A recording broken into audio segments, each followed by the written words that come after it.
Hello, everybody. Scott Golden here with the Golden Opportunities Coaching YouTube channel. Welcome to those of you who are new. Welcome back to those of you seasoned veterans of what we do around here. What we do around here is bring about conversations of a psychological, mental health, emotional health paradigm. We do that as often as we can, usually several times per week. We make that happen for your listening pleasure. Please like, subscribe, comment below if there's something you'd like to hear. Please feel free to reach out if there's help that I can give you in terms of dealing with either difficult family relationships, difficult romantic relationships as a life business, and strategic intervention strategist. I help people with these challenges all the time. 18,000 people and nearly almost closing in on 40,000 client sessions is what the last 15 years has brought me. So hopefully that can be super valuable to you. In any event, what are some signs that you may have a mom that has not been in the best of your interest? First is they are too close to you. So a lot of times when a parent, but specifically here for moms, is too emotionally close, or they look at you as a add-on or a friend rather than being in the parental role of giving guidance on a continual basis, this could be toxic for you.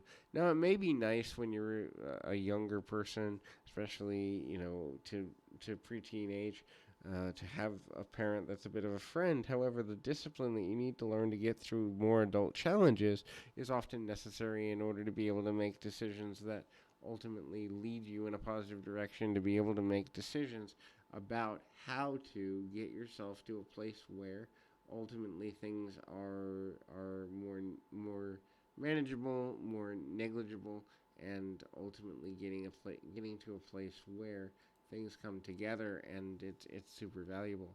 The next thing is a bad mom might be bossy or authoritative.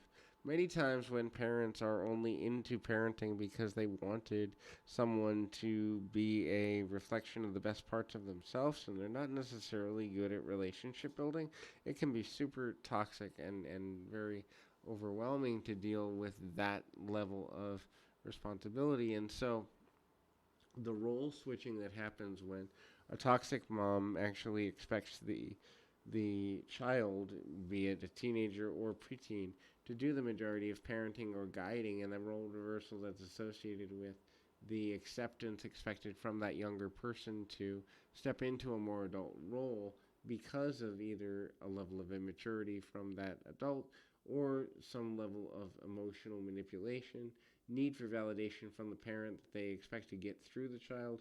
Many times, especially women in the last few generations, have chosen to get pregnant or to have children as a way of having something that will love them. Obviously, that was in my generation. I'm sure it's probably been in every generation, but it seems to be increasing with every generation, that the idea of finding a way to receive love through children, especially young babies and children that are very young, can ultimately be a very toxic force of parenting.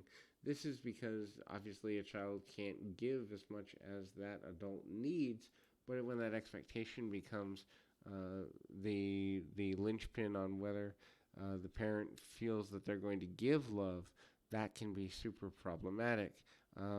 Again, the expectation that the child act in a certain way or play a certain role, even if that's a surrogate spouse or confidant or anything of that nature, is going to negatively affect the overall mental, emotional, and just basic well-being for that child on a continual basis, and that becomes problematic in a number of ways moving forward and trying to get things to go in a more balanced direction.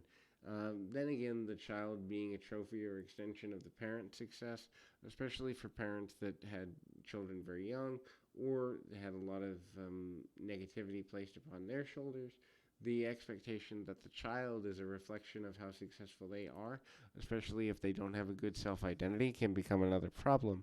So in any of these cases, obviously working with a team of people to navigate good boundaries and make better decisions is super important. And when that's not done, it creates a whole lot of challenges and a whole lot of stress that doesn't necessarily need to be there. So hopefully this is helpful. I encourage you to keep your feet on the ground, your mind in the moment. Until next time, everybody.